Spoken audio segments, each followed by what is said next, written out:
Trying to comprehend or understand human nature can be a difficult task. Some would even argue that the task is limitless and is impossible to get to the end. We are such complex creatures, and trying to understand our very nature is a difficult thing to do, and it's something that some of the world's greatest psychoanalysts, such as Freud, Jung, Adler, have tried to understand in their research and in their books.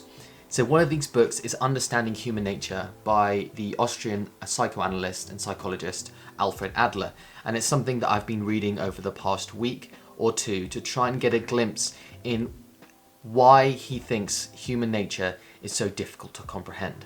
Now, it's a difficult topic to try and get your head around because as an individual, it's very hard to try and understand yourself. So how are you supposed to understand the full breadth of human nature? From difference in cultural backgrounds, different society backgrounds, religions, geographical areas. The complexity of an individual's human nature is difficult to understand. So how can we go about trying to understand, the world, or even into a smaller extent, just a culture or a certain tribe of people? But what you find is commonalities between them. You find commonalities about the right way, or a certain way that is optimal in order to find ways to best structure your life in order to understand human nature as a result of that. Now, an individual has two choices when trying to understand human nature. The first is to say that it's too complicated and it's impossible to get to the end, therefore we shouldn't go onto the journey of trying to understand it. And the second one is you should try and understand it, and it will be a long journey to try and do so.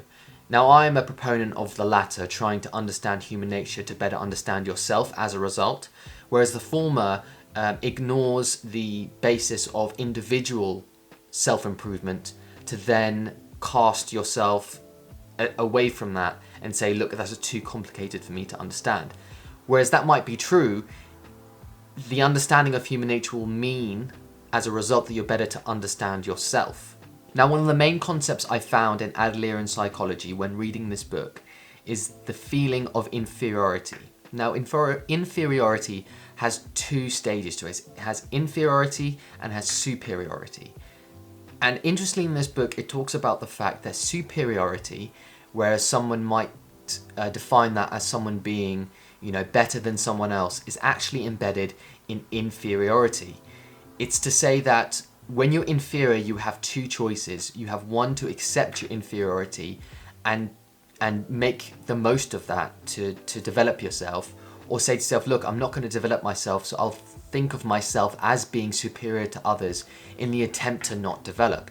So a lot of people might think that superiority is for those who are better qualified and can enact their superiority onto others because of that, skill level or etc., whatever that might be. But in fact, a lot of people who determine themselves to be superior are those who are actually inferior, but are not willing to actually take the steps to make themselves better people. Therefore, they embed, or they enact their superiority onto others.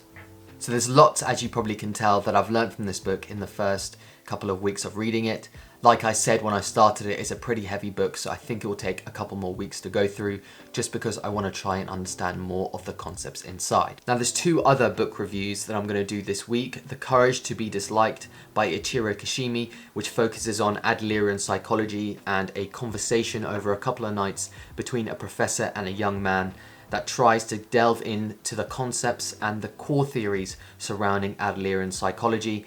And the other one is Financial Intelligence by Karen Berman and Joe Knight, which focuses on financial intelligence and the core factors that you have to look for when trying to analyze businesses or wanting to grow businesses, and the kind of financial techniques that you need to look for. Now, I haven't actually looked at any new books apart from Understanding Human Nature, but there's one book that I wanted to read that I've had for a couple of months now and was sent to me by an author called Kavit Haria, which says, "Don't sleep on it. Turn your passion and expertise into a profitable online business."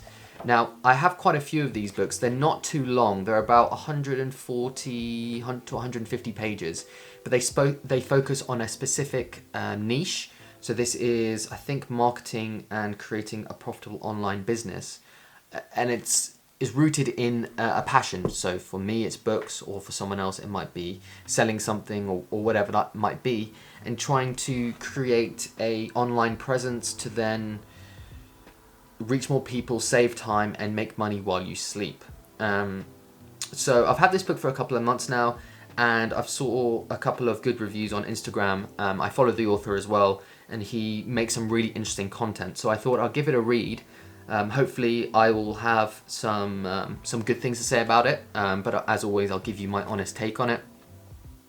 And hopefully one day I can get an interview with the author, or just have a discussion with him about this book, which I'm sure he will be up for. So that's it for this week's episode. Gladly, I'm sticking to my promise to holding myself accountable to these videos and post them one a week to talk about some of the books that I've read and reviewed in the previous week. So until next week's video, thanks for watching.